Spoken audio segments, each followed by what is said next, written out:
மத்தேயு சுவிசேஷம் 3ஆம் அதிகாரம் 14 வசனம். இயேசு ஞானஸ்நானம் பெற்று ஜலத்திலிருந்து கரையேறின உடனே இதோ வானம் அவருக்கு திறக்கப்பட்டது.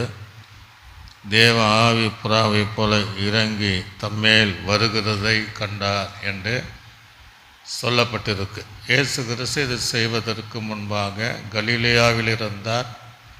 3 நாள் நடைப்பயணமாக யோர்தானிலே ஞானஸ்நானம் கொடுத்த தன்னால் சிருஷ்டிக்கப்பட்ட யோவான் ஞானஸ்நானத்தில் இந்த ஞானஸ்நானம் எடுப்பதற்கு அவர் வந்தார்.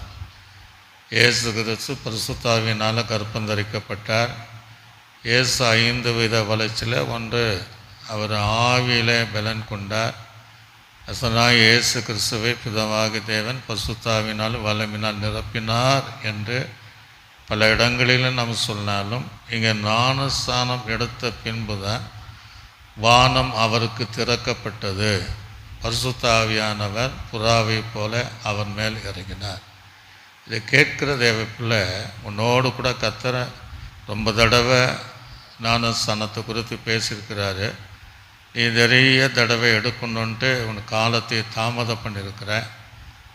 ஆகவே இதை நீ உடனடியாக இயேசு கிறிஸ்து தன்னை தாழ்த்தி வந்ததை போல இந்த சத்தியத்திற்கு கீழ்ப்பட்டு மூழ்கி ஞானஸ்நானம் எடுக்கும்போது உங்கள் மேலேயும் அந்த பரிசுத்த ஆவியானவர் வானம் திறந்து இறங்கி வருவார்.